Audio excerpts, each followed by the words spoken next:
السلام عليكم ورحمة الله وبركاته. أهلا وسهلا بكم، يا رب تكونوا بخير وبصحة وبأحسن حال. النهاردة كده هنعمل صينية رقاق. صينية رقاق كده جميلة جدا ومن الآخر هتعجبكم. مكوناتها كده بسيطة جدا. معانا كده بسم الله الرحمن الرحيم لحمة متعصجة، ربع كيلو لحمة جبناه مفروم كده. الأول نزلنا بصلة متوسطة كده اتحمرت في معلقتين زيت، خدت كده لون دهبي. بعد كده نزلنا اللحمة، وبعد ما نزلنا اللحمة قلبناهم مع بعض، ضفنا عليهم قرن فلفل وطماطمايه كده صغيره متقطعه مكعبات وملح وفلفل اسود بس. ومعانا شوربه لحمه، شوربه بط، الشوربه اللي متوفره عندك كده سخنه كانت بتغلي. معانا سمنه ومعانا صينيه ومعانا صلصه ومعانا الرقاق بتاعنا.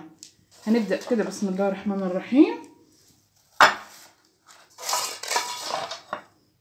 نجيب كده الشوربه قدامنا سخنه بتغلي، ننزل فيها كده معلقه من السمنه ومعلقه من الصلصه وندوبهم كده مع بعض. يبقى معانا شوربه وصلصه ومعلقه سمنه. شوربه سخنه بتغلي، شوربه لحمه، شوربه بط، الشوربه المتوفره عندك، ومعانا رقاق، ومعانا صينيه مدهونه دهنه حلوه سمنه. طبعا كده وزي ما قلت ده ربع كيلو لحمه مفروم عصجناه ببصله، وبعد ما عصجناه بالبصله والملح والفلفل ضفنا كده قرن فلفل اخضر، وضفنا كده نص طماطمايه متقطعه مكعبات صغيره. يبقى طبعا اللحمه الاول جبنا طاسه وقلنا بسم الله الرحمن الرحيم، ونزلنا فيها كده معلقتين سمنه، ونزلنا بالبصله اللي هي المتوسطه، قلبناها كده لغايه كده لما خدت لون بسيط. نزلنا باللحمه وقلبنا اللحمه، بعد كده ضفنا الملح والفلفل والطماطمايه وقرن الفلفل بس كده. طبعا الشوربه سخنه بتغلي، الصينيه اللي هنا سمنه، ومعانا السمنه ومعلقه الصلصه والرقاق. بسم الله الرحمن الرحيم. نجيب الرقاق بتاعنا ونبل كده كويس، نشيل كده معلقه الصلصه نبل كده كويس. طبعا صينيه الرقاق جميله جدا جدا جدا. طبعا كده صينيه الرقاق دي كده الحاجه المشرفه بتاعتنا كده في العزومات، في المناسبات السعيده ان شاء الله. طبعا كده بلينا الرقاقية بتاعتنا كويس. نبدأ كده بالراحة ندخلها في الصينية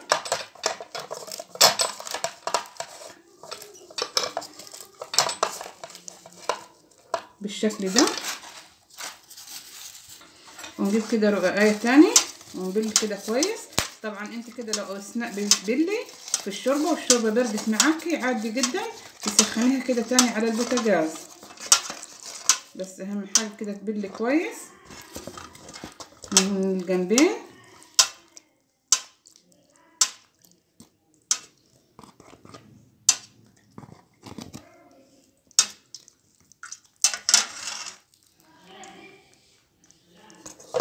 طبعا كده الرقاية دي كده كبيرة على الصينية، نبدأ كده نقسمها طبعا بالشكل ده. ما يهمكش ده كله كده هيتدارى لما يستوي. طبعا انا معايا 8 رقاقات، هشوف هعمل الطبقه اللي تحت واللي فوق كام رقاقيه، بس اهم حاجه كده نبل كويس. طبعا كده ندي كده دهنه سمنه حلوه. طبعا كده انا اديت الاولانيه دهنه سمنه برضو قبل ما انزل عليها دي.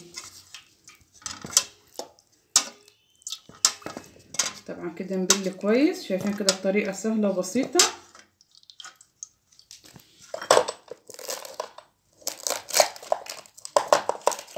ننزل كده في الصينيه بالراحه.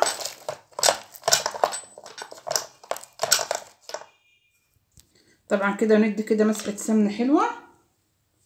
طبعا انا مش هعملها 8 رقاقات، انا هعملها 6، 3 تحت و3 فوق، يبقى دول 3 رقاقات. هننزل كده باللحمه المتعصجه بتاعتنا اللي هي عليها قرن فلفل وطماطمايه متقطعه مكعبات، ونمزحها كده كويس.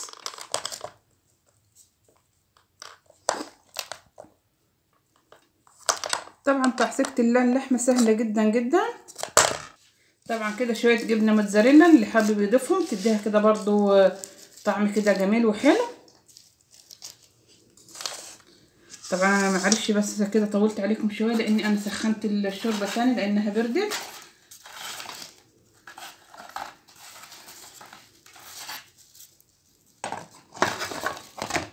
طبعا كده نجيب الرقايه كده، عملنا 6، 3 تحت و3 فوق. هنعمل لها كده تركايه. صينيه الرقاق دي هتخليها كده صينيه رقاق مفتخره، واول مره هنخلي كده صينيه الرقاق بتاعتنا جميله جدا وطريه، حاجه كده محترمه.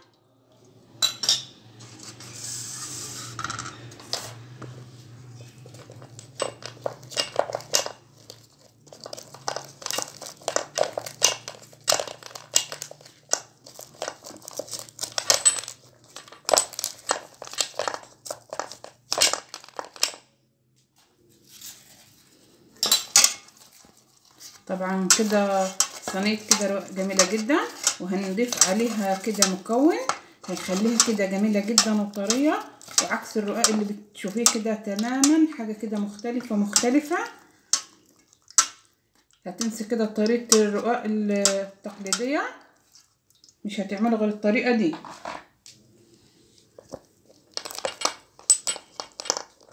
بس انا كده عندي حجم الرقايه اكبر كده من حجم الصينيه.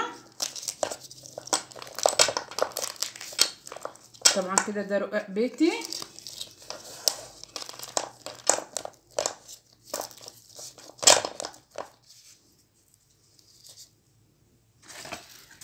طبعا دي كده اخر واحده، كده نبقوا كملنا ال6 رقاقات.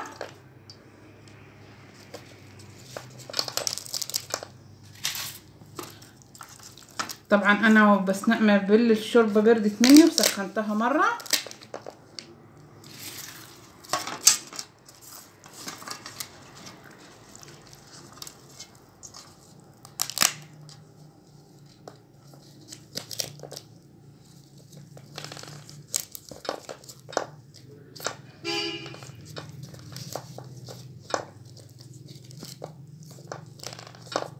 طبعا كده صينيه الرقاق المحترمه الجميله بتاعتنا. طبعا كده هنجيب طبق او غطا على قد الصينيه بتاعتنا، وهنغطي كده حوالي دقيقتين، وبعد الدقيقتين هنلقى الرقاق بتاعنا طري. هنضيف عليه المكون اللي هو هيغيره تماما. طبعا كده بعد كده حوالي 4 دقايق كده دي صينيه الرقاق بتاعتنا. شايفين كده طريت ازاي؟ بسم الله ما شاء الله. طبعا كده بين كل طبقه وطبقه دهنين كده سمنه كويس. طبعا دي التركه بتاعتنا اللي هتغير لنا كده صينيه الرقاق. كوبايه لبن، هننزل كده عليها بيضه، ذره ملح، شويه فلفل اسود. بصوا بقى الحركه دي، رشه كده من البيكنج باودر، ومعانا كده الشوكه، ونقلب كده كويس البيضه مع اللبن والبيكنج باودر. تقليبه كده حلوه. ممكن كده برضو معلقه سمنه عشان كده نظبط الشغل بتاعنا. نقلب كده تقليبه حلوه.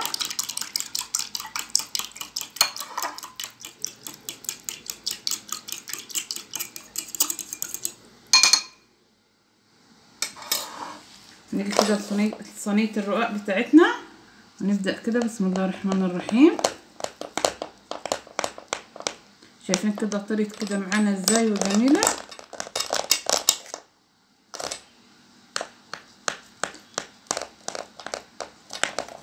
عايزه كده تقطعيها على 4، عايزه تقطعيها على 8 اللي يريحك. عايزه تقطعيها قطع كده وكده.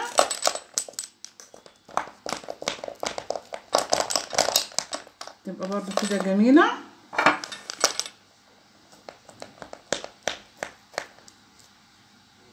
طبعا كده ونلمع سمنه كويس جدا وبين الطبقات وعلى الوش. اهم حاجه نعمل كده صينيه مفتخره. طبعا كده معانا كوبايه اللبن والبيضه ونص معلقه البيكنج باودر والملح والفلفل ومعلقه السمنه. بسم الله الرحمن الرحيم. وهنبدا كده ننزل على الرقاق بتاعنا. الطريقه دي كانت طبعا كده طريقتي انا كده من زمان بعمل بالطريقه دي، حبيت اوريها لكم. طريقه كده جميله جدا. طبعا كده ومعانا الفرن سخن، هندخل فيه كده الرقاق بتاعنا يستوي ويتحمر ونشوفه ان شاء الله بعد ما يستوي. طبعا كده شايفين صينيه الرقاق بتاعتنا احلى واجمل كده صينيه رقاق. شايفين كده الطراوه بتاعتها جميله كده ازاي. طبعا هي كده طريقه انا كده اول ما جبتها من الفرن غطيتها كده دقيقتين. لو انت كده حابه الطبقه الفوق مقرمشه مش طريه تسيبيها كده ما تغطيهاش. شايفين كده بس انما صينيه كده رقاق جميله جدا جدا، حاجه كده مشرفه ومفتخره.